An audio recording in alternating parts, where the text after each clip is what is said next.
My family abandoned me at my lowest. Then came begging after I rebuilt my life. They left me with nothing when I needed them most. Now they need the life I built without them more than ever. My name is Amelia, and I need to tell you something that happened when I was 18. Something that changed everything about who I thought I was and what family meant. I remember that Tuesday in October like it was yesterday.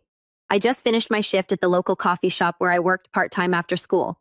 My backpack was heavy with textbooks, and I was already mentally preparing for the chemistry test I had the next day.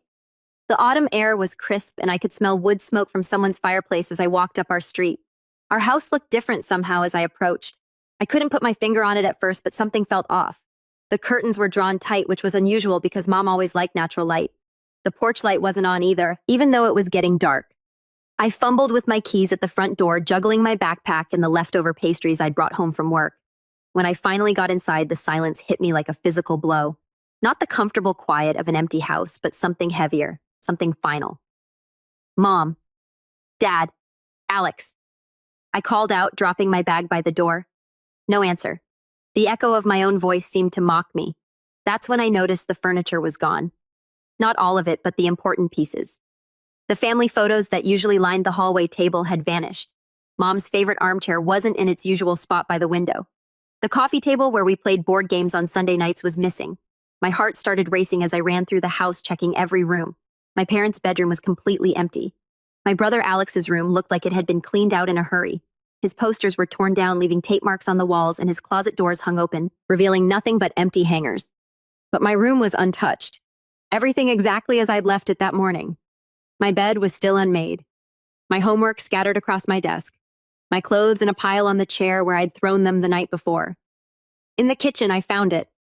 A single piece of paper on the counter folded in half with my name written on the outside in my mother's careful handwriting. My hands shook as I unfolded it.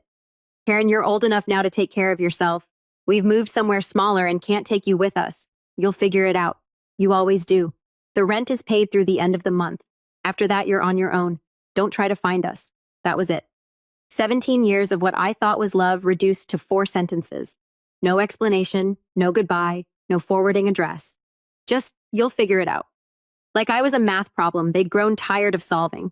I read that note probably 50 times that first night sitting on the kitchen floor, hoping I'd misunderstood something, hoping it was some kind of cruel joke. But their absence spoke louder than any words could. The house felt enormous and suffocating at the same time. Every creak of the floorboards made me jump, expecting to hear familiar voices that would never come home again. I called my parents' cell phones until the numbers were disconnected. I tried Alex's phone, but it went straight to voicemail. A generic recording, not his voice. They had erased me from their lives as methodically as they had packed their belongings. As I sat there in that empty house, something inside me shifted. The scared 17-year-old girl who had walked through that door expecting dinner and help with homework was gone. In her place was someone harder. Someone who understood that the world was far crueler than she'd ever imagined. I had exactly 3 weeks before I'd be homeless. 3 weeks to figure out how to survive in a world that had just taught me the most brutal lesson of all. That even the people who are supposed to love you unconditionally can abandon you without looking back. That night, I didn't cry. I couldn't. The shock was too deep. The betrayal too complete. Instead, I sat in that kitchen until sunrise, staring at that note and planning my next move. Because if there's one thing I learned in that moment, it's that when everyone abandons you, the only person you can count on is yourself. The first week was the hardest. I kept going to school like nothing had happened. Partly because I didn't know what else to do, and partly because school was the only normal thing left in my life. I'd come home to that increasingly empty house and try to do homework by the light of the single lamp they'd left behind.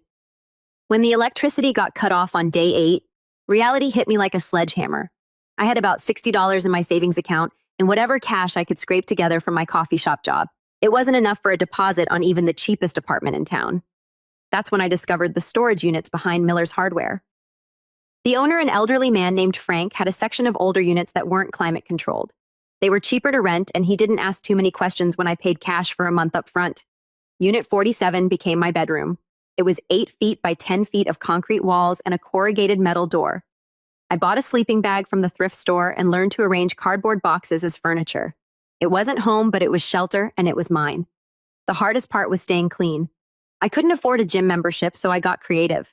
The community center downtown had public restrooms with sinks, and if I timed it right during their busy hours, I could wash my hair and brush my teeth without anyone noticing. I bought baby wipes in bulk and learned to give myself what I called truck stop showers and bathroom stalls. Food was an even bigger challenge. I'd always taken for granted that there would be something in the refrigerator when I got hungry. Now every meal required strategy. I survived mostly on peanut butter sandwiches, bananas, and whatever day-old pastries I could bring home from the coffee shop. My manager, Katie, started accidentally making extra sandwiches that needed to be thrown away, which somehow always ended up in a bag with my name on it. The worst part wasn't the discomfort or the hunger, it was the invisibility. People walked past my storage unit every day completely unaware that a 17-year-old girl was living inside. Teachers at school asked if I was feeling okay because I looked tired. But when I said I was fine, they believed me because it was easier than digging deeper. I became an expert at looking normal. I kept my school clothes in my locker and changed in the bathroom every morning. I volunteered to help with after-school activities just to have somewhere warm to be. I studied in the library until closing time. Not because I was particularly studious, but because it delayed the moment when I'd have to return to that concrete box. One night, about 2 weeks into my new reality, I was lying on that thin sleeping bag listening to the rain hammer against the metal door when something inside me broke open. Not in a bad way, but like a shell cracking to let something new emerge. I realized that I was surviving. More than that, I was adapting.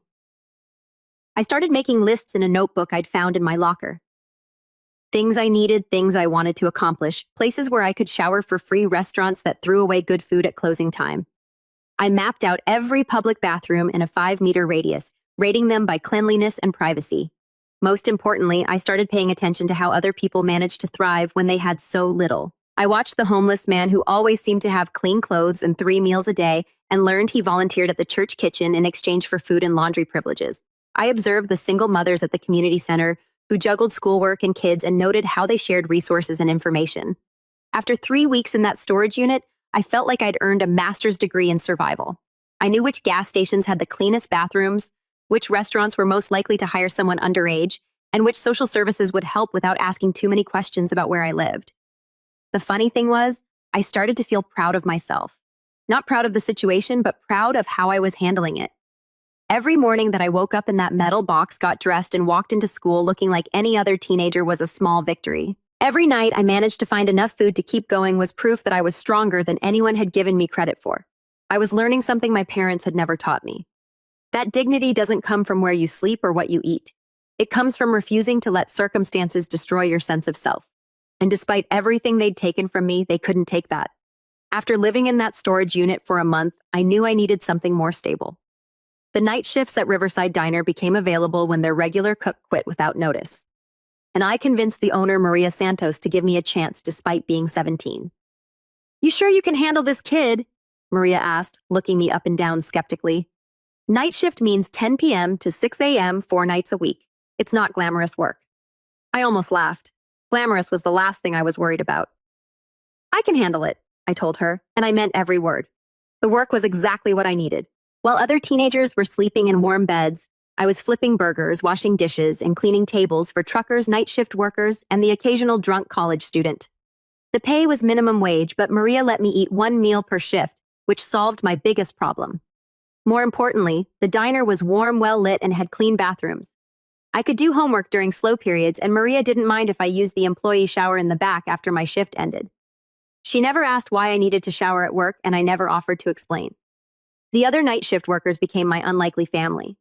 There was Roberto, a guy in his 30s who worked construction during the day and sent money to his family in Mexico.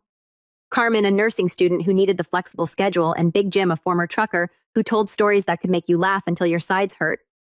They all had their reasons for working nights, and none of them asked too many questions about mine. When I mentioned I was between apartments, Carmen offered to let me crash on her couch, but I politely declined. I'd learned that accepting help always came with strings attached, even from well-meaning people. What I did accept was their knowledge. Roberto taught me how to negotiate with landlords and utility companies. Carmen showed me which community college courses I could take for almost nothing. Big Jim explained how to build credit from scratch and why having documentation of everything was crucial. Life's going to try to knock you down, Karen. Big Jim told me one quiet Tuesday night as we cleaned the grill. The difference between people who make it and people who don't isn't where they start. It's whether they get back up smarter than when they fell. I was getting smarter. Every shift taught me something new about business, about people, about how money flowed through the world. I watched Maria manage inventory, handle difficult customers, and balance the books. I paid attention to which menu items had the highest profit margins and which suppliers gave her the best deals. During my breaks, I'd study not just for school, but for life. I read books about personal finance from the library, researched different career paths, and started making plans that extended beyond just surviving each day. I opened a bank account with my first paycheck and started saving every penny I could. The storage unit began to feel less like a desperate measure and more like a strategic choice. I wasn't paying rent to a landlord who could evict me on a whim. I wasn't dealing with roommates or nosy neighbors. It was mine, and I controlled every aspect of my small space. I bought a small battery-powered lantern and some plastic storage containers to organize my belongings. I found a folding table at a yard sale that I could use as a desk. Slowly, methodically, I was building something that belonged to me. School became easier to navigate once I had a steady income and regular meals. My grades, which had dipped during those first chaotic weeks, began to improve. Teachers started noticing me again, but for the right reasons this time. When my guidance counselor, Mrs. Patterson, called me into her office to discuss college applications, I was ready. "Karen, your grades have really turned around this semester," she said, looking at my transcript. "Have you thought about your plans after graduation?" Every day, I replied, and I had. While my classmates worried about prom themes and weekend parties, I was calculating the cost of community college tuition and researching which degrees offered the best return on investment. I'd learned something my parents never taught me. That work wasn't a punishment or a burden, it was freedom. Every hour I spent at that diner was an hour I spent building my independence, my skills, and my future. Every dollar I earned was proof that I didn't need anyone to take care of me. The 17-year-old girl who had found that cruel note 6 months earlier was gone. In her place was someone who understood that respect isn't given freely. It's earned through consistency, reliability, and results. And I was earning mine one night shift at a time. 12 years later, I was standing in the penthouse office of my third successful business, looking out at the city skyline, when my assistant knocked on the door. "Karen, there's a Forbes reporter here for your interview." She said, "I'd built my empire systematically the same way I'd survived in that storage unit, one careful step at a time. After graduating high school, I'd used my savings to enroll in community college business courses while continuing to work nights. I studied every successful entrepreneur I could find, analyzing their strategies and mistakes. My first business was simply a cleaning service for office buildings. I knew how to work hard, how to be reliable, and how to stay invisible when necessary. I started with one small building, working before dawn while studying for classes. Within 6 months, I had 3 employees and 5 contracts. I sold that business 2 years later for enough profit to start my second venture, a logistics company that helped small restaurants streamline their supply chains. I understood food service from my diner days, and I'd learned to spot inefficiencies others missed. That business grew from my studio apartment to a warehouse to 3 locations across 2 states. By age 29, I'd sold the logistics company and launched my current enterprise, a consulting firm that helped overlooked entrepreneurs access capital and resources. We specialized in people like I'd been, those who didn't have family money or connections but had vision and determination. The Forbes article called me the self-made millionaire who started with nothing. They wanted to know my secret, my inspiration, my family support system. I gave them the sanitized version, challenging childhood learned independence early turned obstacles into opportunities. I never mentioned the storage unit or the note that changed everything. Some stories are too raw for public consumption, but success, I discovered, tastes different when you've earned it completely alone. Every milestone felt simultaneously like a victory and a reminder of what was missing. When I bought my first house, there was no one to call with the news. When my company won its first major award, I sat in the ceremony audience surrounded by entrepreneurs celebrating with their families. And I felt the absence like a physical ache. I'd built something impressive, something valuable, something entirely mine. I had a beautiful home, financial security, and professional respect. I employed 43 people and had helped launch hundreds of small businesses. I should have felt proud, fulfilled, complete. Instead, I felt hollow. Success achieved in isolation has a strange quality. It's both more meaningful and less satisfying than it should be. Every achievement was proof of my capability, but also evidence of how much I'd had to overcome that others took for granted. I'd learned to compartmentalize the loneliness. I dated occasionally, but relationships felt complicated when your origin story involved being abandoned by everyone who was supposed to love you unconditionally. I had colleagues I respected and employees I cared about, but maintaining professional boundaries meant never getting too close. The Forbes photographer wanted shots of me in my office, my home, my car. They wanted to capture the lifestyle of success, but they couldn't photograph what was really different about my success. The fact that I'd built it entirely for myself with no one to share it with, no one who remembered where I'd started. Late that night, after the interview was finished, I sat in my home office looking at the financial statements that proved my worth on paper. 7 figures in the bank, property in 3 states, a business valued at more than most people would see in several lifetimes. I thought about that 17-year-old girl in the storage unit making lists by battery-powered lantern light. She would be amazed by how far we'd come. She would be proud of what we'd accomplished. But I also wondered what she would think about how quiet this success was, how solitary. In all her planning and dreaming, she'd focused on building security and independence. She'd never considered what it would feel like to achieve everything you'd hoped for with no one around to witness it or celebrate it with you. The bitter irony wasn't lost on me. I'd become extraordinarily successful at taking care of myself because I'd had no choice. But that same self-reliance that had saved me had also isolated me. I was living proof that you could survive anything and thrive beyond your wildest dreams. I just hadn't expected success to feel so much like being in that storage unit all over again. Safe, secure, but fundamentally alone. The Facebook message arrived on a Tuesday morning, exactly 12 years to the day since I'd found that note in the kitchen. I'd been reviewing quarterly reports when my personal phone buzzed with a notification from someone named Alex Mitchell. The profile picture made my stomach drop. It was my brother, older and broader than the 18-year-old I remembered, but unmistakably Alex. The message was brief. Karen, I know this is unexpected, but I saw your interview in Forbes. I'm proud of what you've accomplished. I'd really like to talk. I know we have a lot to discuss about what happened when we were younger. Would you be willing to meet for coffee? I stared at that message for 20 minutes, my coffee growing cold as my hands shook. 12 years of silence. And now suddenly, after I'd been featured in a national business magazine, my brother wanted to reconnect. The timing wasn't coincidental. The Forbes article had generated significant media attention. I'd been invited to speak at conferences. Other publications wanted interviews, and my consulting firm had received dozens of new client inquiries. My success was now public knowledge, complete with photos of my home and estimates of my net worth. I showed the message to my business partner, David, the one person who knew the full story of my past. What do you want to do? He asked carefully. I want to know what they want, I replied. Because after 12 years of nothing, they don't suddenly miss my sparkling personality. I agreed to meet Alex at a neutral location, a coffee shop downtown that I chose specifically because it was public, well-lit, and far from anywhere that held memories. I arrived 15 minutes early and positioned myself at a table with a clear view of the entrance. Alex walked in exactly on time, and my first thought was how much he looked like our father. Same jawline, same way of scanning a room before committing to entering it fully. He'd put on weight and his hairline had receded, but he carried himself with a confidence I didn't remember from our teenage years. Karen, he said, approaching my table with a smile that seemed rehearsed.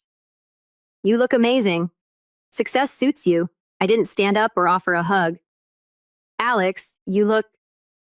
I paused, studying his face. Older. He laughed nervously and sat down across from me. 12 years will do that.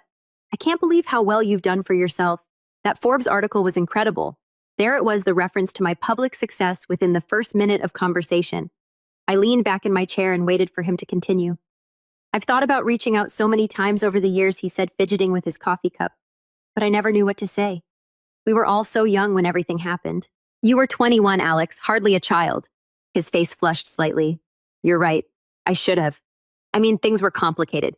You have to understand, Mom and Dad were going through a really rough time financially.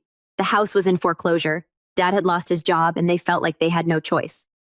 I studied his expression as he spoke. He'd prepared this explanation, practiced it, but there were cracks in his composure, the way his eyes darted away when he mentioned our parents, the slight tremor in his voice when he said, no choice. So they had no choice but to abandon their 17-year-old daughter? I asked quietly. It wasn't like that. We thought you'd be okay. You were always so independent, so capable. Even as a kid, you figured things out. The absurdity of his justification almost made me laugh. So I was abandoned because I was competent. Karen, please. I know it sounds terrible now, but we were desperate. And look how well you turned out. Maybe it was meant to happen this way. I felt something cold settle in my chest. This was what he'd come to say, that my abandonment had been a favor, that my success justified their cruelty, that I should be grateful for the character-building experience of homelessness at 17. Why now, Alex? I asked directly. Why reach out now after 12 years of silence? He shifted uncomfortably. I've been going through some changes. Divorce, job situation. You know, it made me realize how important family is, how much I've missed having you in my life. There it was, the truth hiding behind the sentiment. He was having financial problems and remembered that his successful sister might be useful. I stood up from the table. I'm going to think about what you've said, Alex. This is a lot to process. Of course, he said quickly, also standing. Can I give you my number? Maybe we could have dinner next week somewhere nice. My treat. His treat. With what money? I wondered if he was going through a job situation. I took his business card, noticed it was slightly worn at the edges, and promised to call him soon. As I walked to my car, I felt something I hadn't expected. Not anger or hurt, but a clinical curiosity about what exactly my family thought they could gain from me. Now that evening, I hired a private investigator. I wanted to know everything about their lives over the past 12 years, their current financial situations, and most importantly, what had triggered this sudden desire for reconciliation. Knowledge I'd learned was the most valuable currency in any negotiation. And this reunion was definitely going to be a negotiation. The investigator's report arrived 3 days later, and it painted a clearer picture of my family's motivations than Alex's coffee shop performance had. Alex was indeed going through a divorce, his second one, and had been unemployed for 8 months. He'd burned through his 401k and was facing foreclosure on his house. My parents were in even worse shape. Dad had been forced into early retirement due to health issues, and Mom was working part-time at a retail store. They'd refinanced their house twice and were drowning in credit card debt. Most interesting was the timeline. Alex had reached out to me exactly 1 week after the Forbes article was published online and 2 days after my parents had called him asking if he'd seen it. I called Alex back and suggested we have that dinner he'd mentioned. I chose an upscale steakhouse partly to see how he'd react to the prices and partly because I wanted him uncomfortable. Alex arrived wearing a suit that had seen better days and spent the first 10 minutes talking about how nice the restaurant was in a way that made it clear he couldn't afford it. He ordered the cheapest entree on the menu and declined drinks, claiming he was trying to be healthier. I let him maintain the pretense through appetizers and small talk about his kids, his ex-wife, the challenges of the job market. He was working up to something, and I wanted to hear him say it himself. Karen, he finally began as our main courses arrived. I need to be honest with you about something. Part of why I wanted to reconnect is because I'm going through a really tough time financially. I cut a piece of my steak and waited. I know this is awkward, but I was wondering if you might be able to help me out temporarily, just until I get back on my feet. I wouldn't ask if I wasn't desperate. How much? I asked calmly. His eyes lit up with hope. Well, I'm behind on my mortgage by about $8,000. And if I could just catch up, I could probably refinance and lower my payments. It would make all the difference. $8,000. To him, it was salvation. To me, it was less than I spent on business lunches in a quarter. But it wasn't about the money. Alex, can I ask you something? Do you remember what you told me when I was 17 and needed help? His face flushed. Karen, that was different. I was just a kid myself. And you told me I'd figure it out because I always did. You watched our parents abandon me and said nothing. You packed up your room and left without even saying goodbye. I was 21 and broke. I didn't have a choice. You had choices. You could have taken me with you. You could have helped me find somewhere to live. You could have at least warned me what was coming. I set down my fork and looked at him directly. But you didn't do any of those things because it would have been inconvenient for you. That's not fair. You don't know what it was like for me watching the family fall apart. You're right. I don't know what it was like for you because you disappeared along with everyone else. But I do know what it was like to be 17 and homeless because the people who were supposed to protect me decided I was disposable. Alex's jaw tightened. I came here to apologize to try to make things right. I thought you'd understand that people make mistakes when they're under pressure. Oh, I understand pressure, Alex. I understand it better than most people. What I don't understand is why your current pressure should be my problem to solve. Because we're family, he said, his voice rising slightly. Because blood means something. I almost laughed. Blood means something. Where was that philosophy 12 years ago, Karen, please? I know I screwed up, but I can't change the past. I can only try to do better now. My kids are going to lose their home if I can't figure this out. There it was, the manipulation I'd been waiting for. Bringing the children into it, making me responsible for their welfare if I refused to help him. I signaled for the check.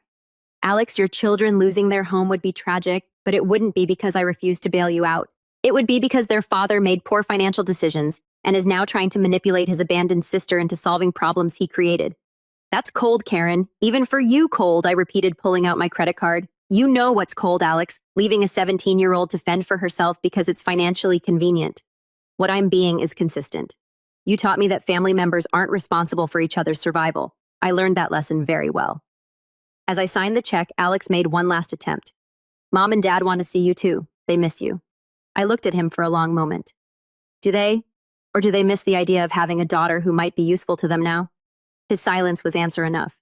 I left him sitting at that table with the check for his own meal and a clearer understanding of exactly how successful his guilt trip had been. Some lessons once learned can't be unlearned. And I'd learned a long time ago that when people show you who they are, you should believe them the first time. 2 weeks after the disastrous dinner with Alex, my mother called my office directly. She must have gotten the number from my company website because she bypassed my assistant and somehow reached my personal line. Karen. The voice was older, more tentative than I remembered, but unmistakably hers. It's Mom. I'd been reviewing contracts when the phone rang. Now I set down my pen and leaned back in my chair, surprised by how calm I felt. Hello, Linda. I used her first name deliberately. She'd forfeited the title of Mom 12 years ago. Oh, honey, it's so good to hear your voice.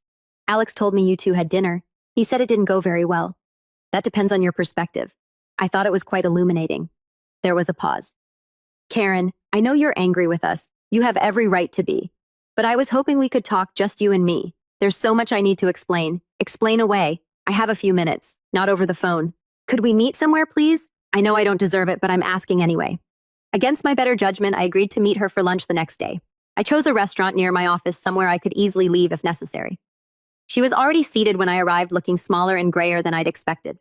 The woman who had once seemed so formidable now appeared fragile, almost nervous. She stood when she saw me, hesitating as if she wanted to hug me, then sitting back down when I made no move toward her. You look wonderful, she said, her eyes taking in my tailored suit and confident posture. So professional, so successful. I ordered a salad and water, making it clear this wouldn't be a long meal. She fidgeted with her menu, ordering soup she barely touched. Karen, I need you to know that leaving you wasn't easy for us. It was the hardest decision your father and I ever made. Was it? I asked. Because the note you left made it sound pretty straightforward. Her face crumpled slightly. That note, I rewrote it so many times. I didn't know how to explain something that I didn't fully understand myself. Try now. You've had 12 years to figure out how to explain abandoning your minor child. She took a shaky breath. We were drowning, Karen. Your father had been out of work for almost a year. We'd maxed out every credit card borrowed against the house twice. The bank was starting foreclosure proceedings. I waited, letting her continue. We couldn't afford to feed 3 people anymore. We could barely afford 2. When your father finally got that job offer in Phoenix, it was for housing, but just a 1-bedroom company apartment. We couldn't take you with us even if we'd wanted to. Even if you'd wanted to, I repeated. She flinched. That came out wrong. Of course we wanted to take you, but you were almost 18. You had a job. You were so capable. We thought... You thought what exactly? We thought you'd figure it out. You were always the smartest one, the most resourceful. Even as a little girl, you solved problems the rest of us couldn't. I set down my fork, processing her words. So you abandoned me because I was competent. We didn't abandon you. We made an impossible choice. We couldn't take care of all 3 of us, so we tried to save who we could, and you decided I was expendable. No. She leaned forward, her eyes filling with tears. We decided you were strong enough to survive. And we were right, weren't we? Look at what you've accomplished. The rationalization was breathtaking in its selfishness. They'd convinced themselves that abandoning me was somehow a gift, that forcing me into homelessness had been an act of faith in my abilities rather than a betrayal of their responsibilities. Linda, let me ask you something, and I want a completely honest answer. If I had failed, if I'd ended up dead or addicted or in prison, would you have felt responsible? She was quiet for a long time. When she finally spoke, her voice was barely above a whisper. We told ourselves you'd be fine. We had to believe that, or we couldn't have done it. That's not what I asked. I asked if you would have felt responsible if I hadn't survived. Her silence stretched between us like a chasm. Finally, she looked up at me with red-rimmed eyes. Yes, she whispered. Yes, we would have. But Karen, we didn't have any good choices. We had $3,000 to our name and a week to get out of the house before the sheriff came to evict us. Your father's new job paid just enough to keep us alive, not to support 3 people. We were choosing which one of us would suffer, and we chose ourselves. I stared at her, processing this admission. You chose yourselves. At least that's honest. We chose to keep the family together minus one person who we believed could survive on her own. The family, I repeated slowly. You mean you, Dad, and Alex? I wasn't part of the family you were trying to keep together. That's not... She stopped herself, realizing that was exactly what she'd said. Let me make sure I understand this correctly. You had enough money to relocate 3 people, but not enough to support 3 people. So instead of all of you struggling together, you decided that I should struggle alone while the 3 of you stayed comfortable. It wasn't comfortable, Karen. That apartment was tiny and your father's hours were terrible. But you had a roof and food and each other. She nodded, tears flowing freely now. And in 12 years, not one of you thought to check if I was alive. Not a phone call, not a letter, not even a Google search to see if I'd ended up in jail or dead. We were afraid, she admitted, afraid you'd hate us, afraid of what we might find, so you chose ignorance over responsibility. We chose to believe you were okay, because the alternative was unbearable. I leaned back in my chair studying this woman who had given birth to me but had never truly been my mother. The tears, the guilt, the justifications, none of it changed the fundamental math of what they'd done. Linda, can I tell you what really happened after you left? She nodded, bracing herself. I lived in a storage unit for 6 months. I showered in gas station bathrooms and ate peanut butter sandwiches for dinner because that's all I could afford. I worked night shifts at a diner while finishing high school. And I studied by battery-powered lantern light because I couldn't afford electricity. Her face went white. Karen, I had no idea. You had no idea because you chose not to know. You weren't concerned with the reality of my situation, only with maintaining your fantasy that abandoning me had been a difficult but necessary choice. We thought you thought wrong, but here's the thing, Linda. You were also right about one thing. I did figure it out. I survived and I thrived and I built something extraordinary. But not because of your faith in my abilities. I succeeded in spite of your betrayal. I stood to leave, but she grabbed my wrist. Karen, please, we need you. Your father's health is failing. We're drowning in medical bills. And I looked down at her hand on my arm, then back at her face. And now you need me. How convenient. We're family, she said desperately. No, Linda. We're biologically related. Family is something else entirely. Family doesn't abandon each other when times get hard. Family doesn't disappear for 12 years and reappear only when they need something. I gently removed her hand from my arm. You made your choice 12 years ago. You chose to save yourselves and sacrifice me. Now I'm making my choice. I choose to save myself and let you handle your own problems. As I walked away from that table, I felt something I hadn't expected. Not anger, not satisfaction, but a profound sense of closure. The woman crying behind me was a stranger who happened to share my DNA. The people who had raised me, taught me, shaped me into who I became were the night shift workers at the diner, the teachers who stayed late to help the strangers who had shown me small kindnesses when I needed them most. My real family was the one I'd built myself one relationship at a time with people who chose to love me not because they had to, but because they wanted to. The smear campaign began 2 weeks after my lunch with Linda. It started subtly. A former high school classmate mentioned that she'd heard I'd had some troubles as a teenager and had run away from home. Then my business partner, David, forwarded me a screenshot of a Facebook post from someone claiming to be my former neighbor, saying they remembered when I'd stolen money from my parents and disappeared. By the end of the month, the narrative had crystallized into something grotesque but believable. I was an ungrateful daughter who had robbed her struggling family and run away, leaving my poor parents heartbroken and financially devastated. The story painted them as victims of their own child's selfishness and criminality. The private investigator I'd used before proved invaluable in tracking the source of these rumors. It was Alex working in coordination with my parents, systematically contacting anyone they could find from my past to spread this fabricated version of events. They were crafting a story that served multiple purposes. It explained my 12-year absence in a way that made them sympathetic figures. It preemptively discredited any version of events I might share, and it positioned them as the wronged parties, making any refusal to help them look like continued cruelty from their victimizer. The most insidious part was how reasonable their story sounded to people who didn't know the truth. Troubled teenager steals from family and runs away. It happened every day. Successful adult who won't help her struggling parents. That looked like selfishness, especially when the parents were elderly and facing medical bills. I was in my office when my assistant brought me a particularly nasty email from a potential client who had heard some disturbing things about my character and was withdrawing their business. That's when I realized this wasn't just personal vindictiveness. It was an attack on my professional reputation. That evening, I called a meeting with my legal team. I laid out the situation clearly. My biological family was conducting a deliberate campaign to destroy my reputation because I'd refused to give them money.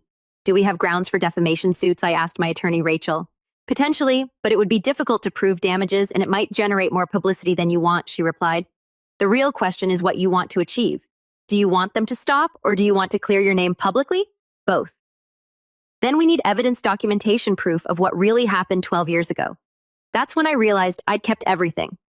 The note my parents left, photos of the storage unit I'd lived in, pay-ubs from the diner school records showing my address changes. I'd saved it all not out of sentimentality, but because I'd learned early that documentation was protection. More importantly, I had witnesses. Maria from the diner was still alive and remembered me clearly. My high school guidance counselor, Mrs. Patterson, had kept detailed notes about students in crisis. The community center where I'd showered had security footage archives that might still exist. But the most damaging evidence came from an unexpected source.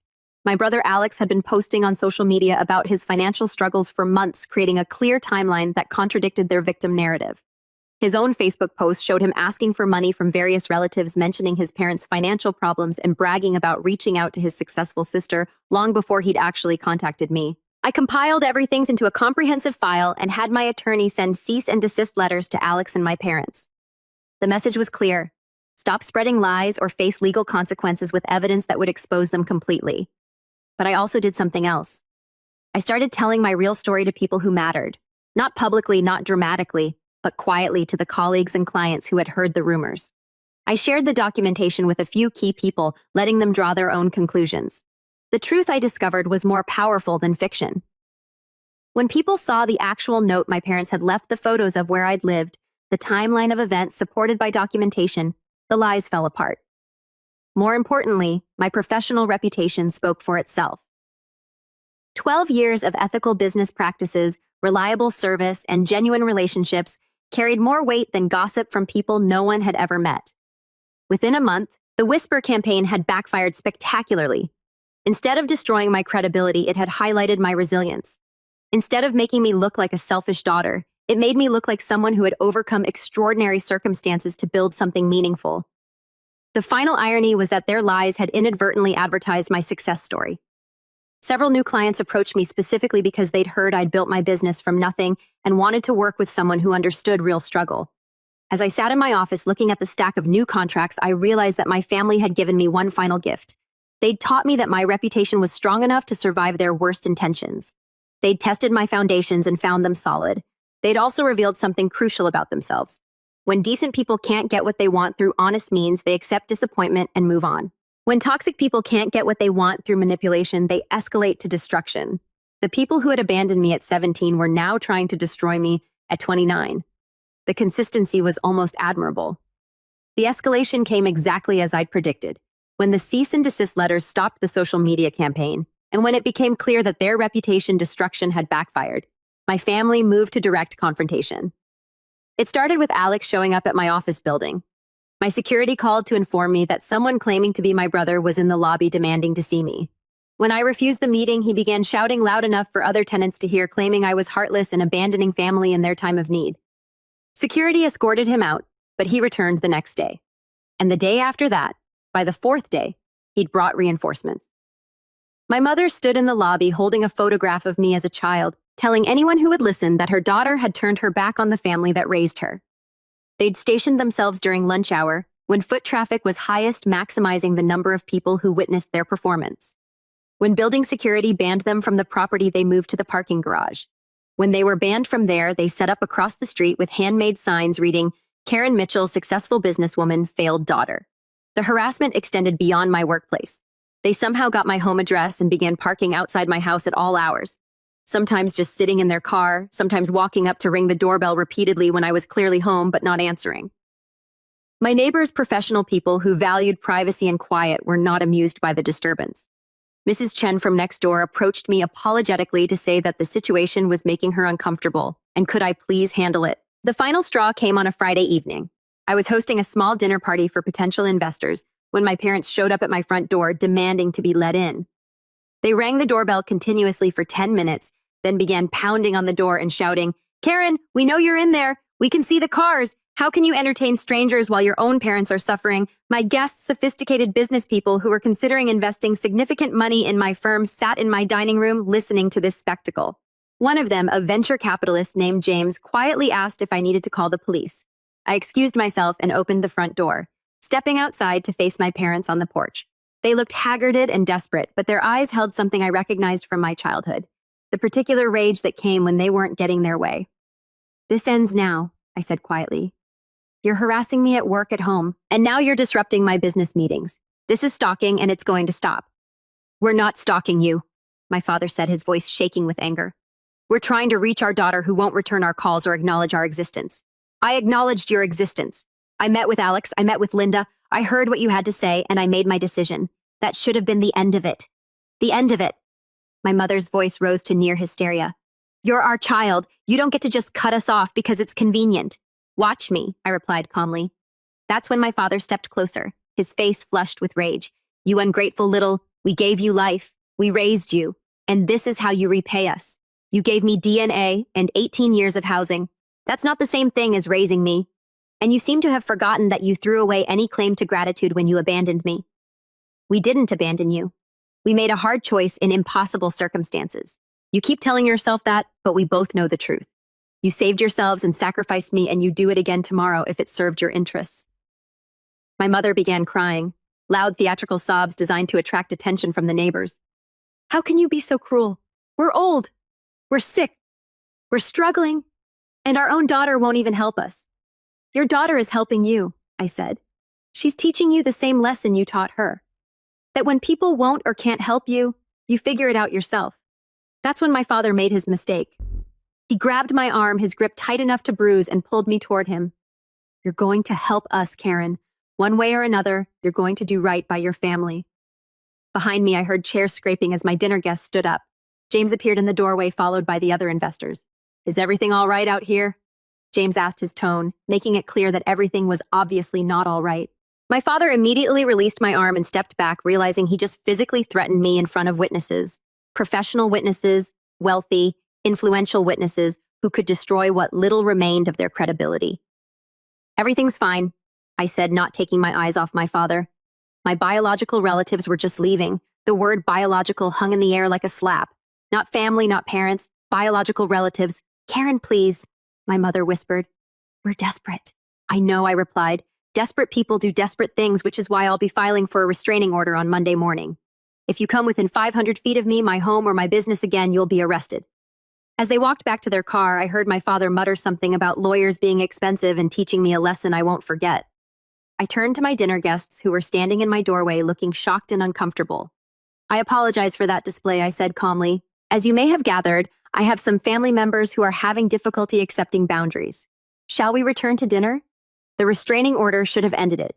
Judge Morrison listened to my testimony, reviewed the evidence of harassment, and issued a comprehensive order prohibiting my parents and brother from contacting me directly or indirectly, from coming within 500 feet of my home or business, and from posting about me on social media. "Mr. and Mrs. Mitchell," the judge said sternly, "your daughter is under no legal or moral obligation to provide you with financial support. This court will not tolerate further harassment. Any violation of this order will result in immediate arrest and jail time." I thought that would be sufficient. I was wrong. 2 weeks after the restraining order was issued, my parents were arrested for violating it. They'd been caught on security cameras placing flyers under windshields in my office building's parking garage. The flyers contained my photo and personal information, along with accusations that I was a heartless daughter who abandoned her elderly parents. They spent one night in jail before making bail, and I assumed the reality of legal consequences would finally penetrate their desperation. Again, I was wrong. The violations escalated.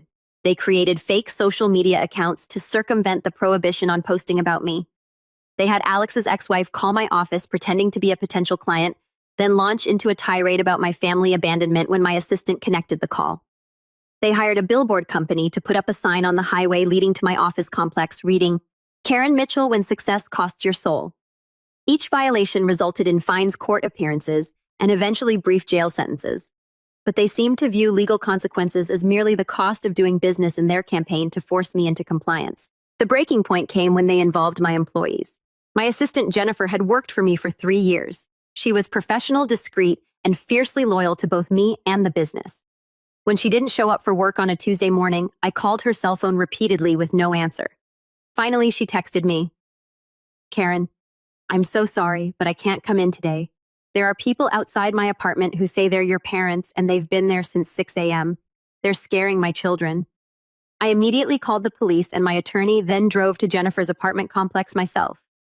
I found my parents sitting in lawn chairs they'd brought from home positioned directly outside Jennifer's first floor unit, where her two young children could see them through the window.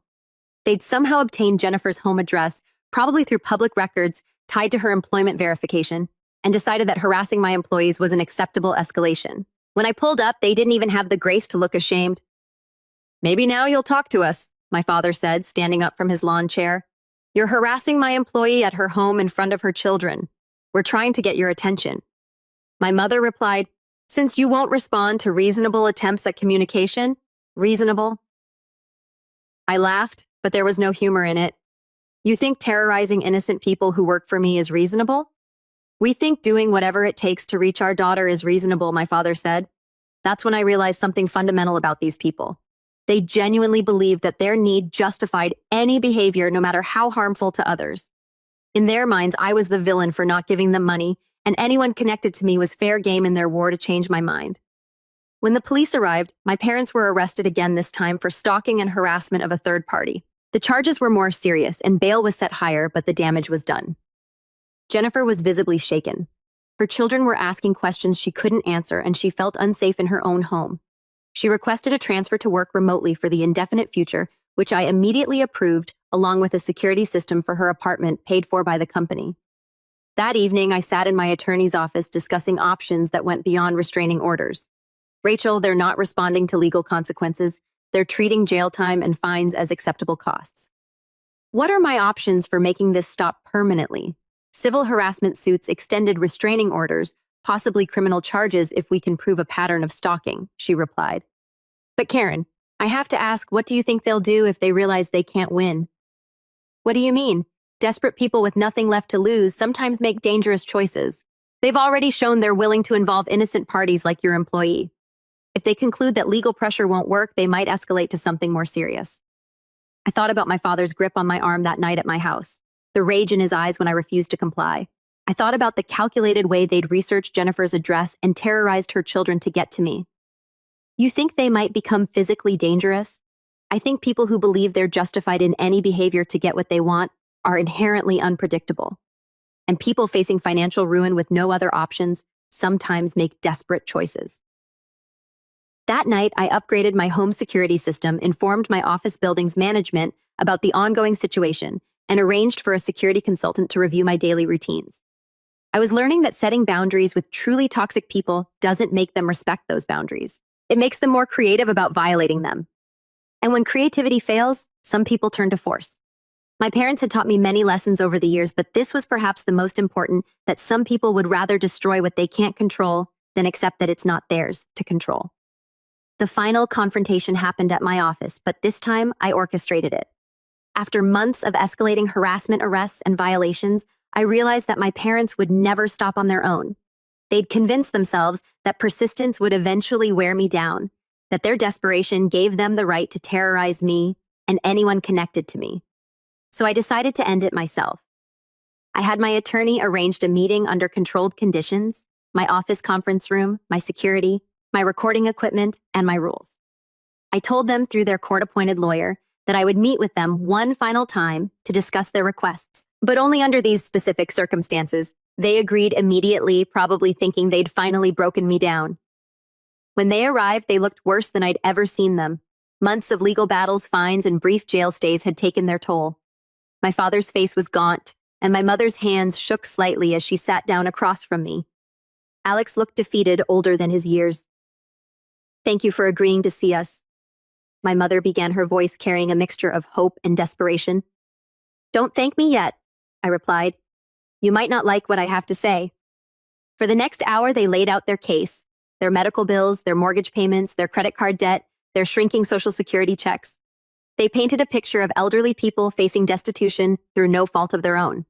When they finished, I looked at each of them carefully. "I want you to understand something," I said finally. "I feel nothing for you. Not anger, not hatred, not love, not pity, nothing. You are three people who share some of my DNA, and that's the extent of our relationship." "Karen, we're your family," Alex protested. "No, you're not. You stopped being my family the day you abandoned me. Everything that's happened since then has just confirmed what I learned that day. You are people who will sacrifice others to save yourselves." "We made mistakes," my father said. But we're trying to make amends. You're not trying to make amends. You're trying to extract money from someone you perceive as wealthy. If I were still living in poverty, would you be here asking for forgiveness? Would you care about our relationship if I couldn't write you a check? The silence answered my question. I know about Alex's second divorce, about his gambling debts. I know about your reverse mortgage and your credit card company's threatening lawsuits. I know exactly how much money you need and why you need it. They looked stunned that I'd researched their situation so thoroughly. Here's what's going to happen, I continued. You're going to leave this office and you're never going to contact me again. You're not going to call, email, text, write letters, or send messages through third parties. You're not going to show up at my home or office. You're not going to harass my employees or post about me online. And if we don't, my father asked some of his old defiance returning, then I'll destroy you. The words hung in the air like a threat, which is exactly what they were. You think this has been difficult for you so far? You think some fines and overnight jail stays were hard? I have resources you can't imagine. I have attorneys, investigators, connections, and most importantly, I have patience. I can make your lives infinitely more complicated than they already are. I leaned forward slightly. But more than that, I simply don't care what happens to you. You taught me not to care when I was 17. That lesson took root and it's never going away. Whether you live comfortably or die in poverty is completely irrelevant to me. You can't mean that, my mother whispered. I absolutely mean it. You want to know the difference between us? You need me. I don't need you. You can't hurt me anymore because I don't care about you anymore. But I can hurt you, and I will if you continue to disrupt my life. I stood up, indicating the meeting was over. This is the last time we'll ever speak. When you leave here today, I want you to forget you ever had a daughter, because I've already forgotten I ever had parents. As they filed out of my office looking broken and defeated, I felt something I hadn't expected. Not satisfaction, not victory, but a profound sense of completion. The scared 17-year-old girl who had found that note was finally completely gone. In her place was someone who understood that indifference is the ultimate power over people who have hurt you. When you stop caring what they think, what they need, or what they do, they lose all ability to manipulate or control you. I had become untouchable to them, not because I was angry or vengeful, but because they had made themselves irrelevant to my life. And that indifference, more than any punishment or revenge, was the thing they couldn't fight or overcome. 5 years have passed since that final meeting, and I can tell you with complete certainty that my biological relatives kept their word. I never heard from them again. I know this not because they found peace or acceptance, but because about 2 years later, my private investigator informed me that my father had suffered a stroke and was in a nursing home. My mother was working at a grocery store to pay for his care, and Alex had filed for bankruptcy and moved back in with them. I felt nothing when I received this information. Not satisfaction, not sadness, not guilt, nothing. But let me tell you what happened to the people who actually mattered. Maria from the diner retired and moved to Florida, but we still exchange Christmas cards every year. She was the first person I called when my business was featured in Forbes, and she cried with pride when I told her how well things had turned out. When she needed surgery last year that her insurance wouldn't fully cover, I quietly paid the difference. That's what family does. Big Jim passed away 3 years ago, but not before seeing me speak at a conference for small business owners. He sat in the front row and introduced himself to everyone around him as Karen's old friend from the diner. His funeral was standing room only filled with people whose lives he'd touched with his kindness and wisdom. Jennifer, my assistant who was harassed by my parents, became my business partner when we expanded into consulting services. She's brilliant, loyal, and raises her children with the same fierce protectiveness that helped her survive that difficult period.